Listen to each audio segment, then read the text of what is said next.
Can bookmakers' odds help with our decision making? Absolutely. Hi everyone, my name's Neil. Welcome back to my channel and another FPL video. This is my 16th season playing FPL. If you'd like to have a look at my career history, you can do so by going to the FPL website and putting in my team ID, which is 9046. And there you can access my career history. Now, this video is about how I use bookmakers' odds to help in my decision making. I know I have done a previous video on this, but this is a little bit more of a kind of updated one that's a bit more relevant as well, because I can show you actual examples of players that we're looking at and teams right now, because I think my previous one was done before the season had started. So yeah, it's just a bit of an updated version. Now, in my opinion, and I'll explain why as well, but bookmakers' odds are the best algorithms we have in terms of predicting future outcomes. And the reason for that is bookmakers have to get it right. Yeah, the businesses rely on it. So they spend a lot of time looking at stats, form, fixtures. They do a whole load of research in order to arrive at the appropriate odds for all the markets. So the current odds we have for all of the markets available on anything, they will represent the closest thing we're going to get to the statistical likelihood of that event happening. Now, as I've mentioned before, because of variance, we're not going to get this right every time, even if we make the kind of technically the right decision in terms of the statistics, because as we well know, you get underdogs, for any sport you can think of, horse racing, well, anything really.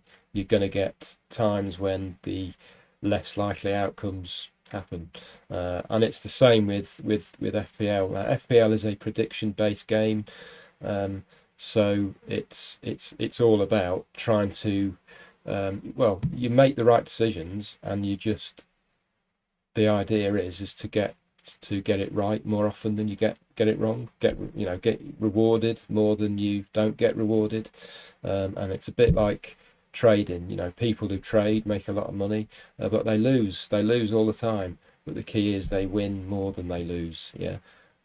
So with FPL, the idea is, if you make the right decision over the course, it's 38 games, it's a long season. Over the course of the season, the more likely outcomes will happen more often than they don't. They have to. It's just statistics. So you have to keep with it. You have to keep making the right calls, and when it goes wrong, don't question it. Just take it on the chin, move on to the next week, and make the same decisions again. Yeah. So what I'm going to do is I'm just going to show you a website that I've been using that I've found really helpful. It's really good. It's called DraftHound. It's got a number of features.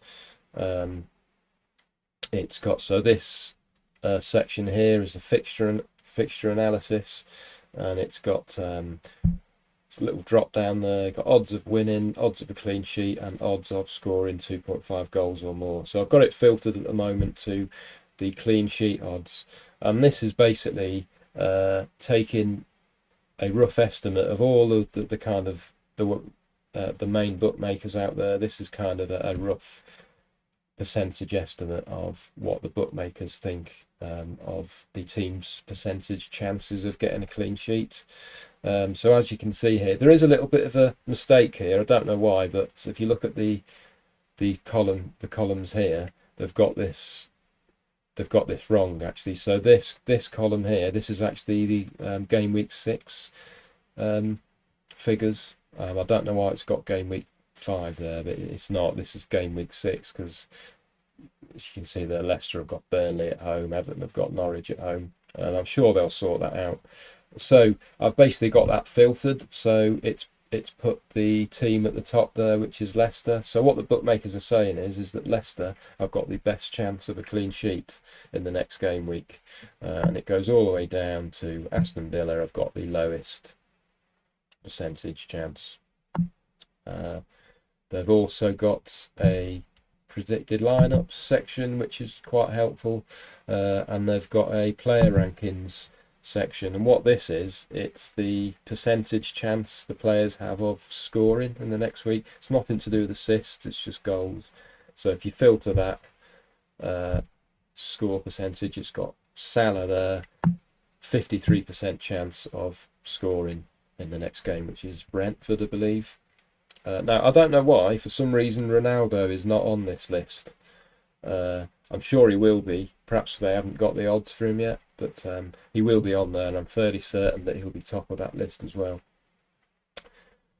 So, going back to the clean sheet odds, where I find this really helpful is in deciding who I'm going to play in my first 11 and who I'm going to bench. So if you look at my team there,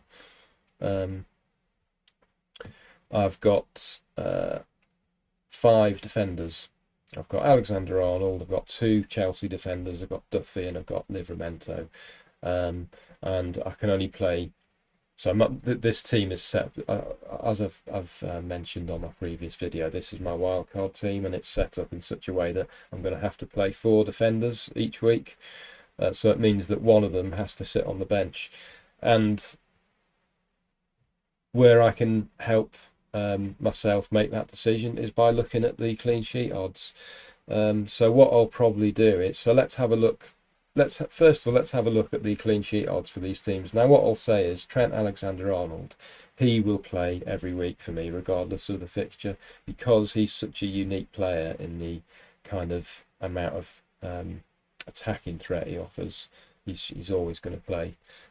So he'll play.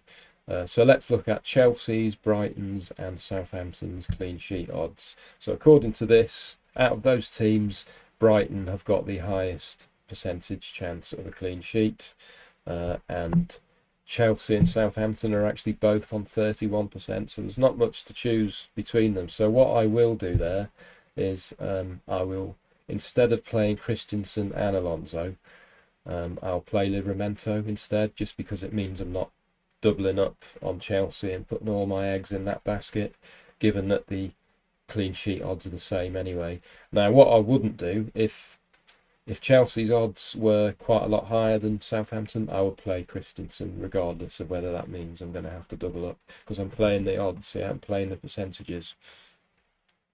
Now, where you do have to be careful when you're looking at this to make these decisions is actually where you've got defenders who offer an attacking threat, because that changes things a little bit. So let's, as an example, let's just say that Livramento was quite good going forward, and he's already got a couple of assists, and he's got quite decent attacking numbers. If in those circumstances, let's say, so what are we looking at? Yeah, so Brighton's odds are 36% and Southampton's are 31%.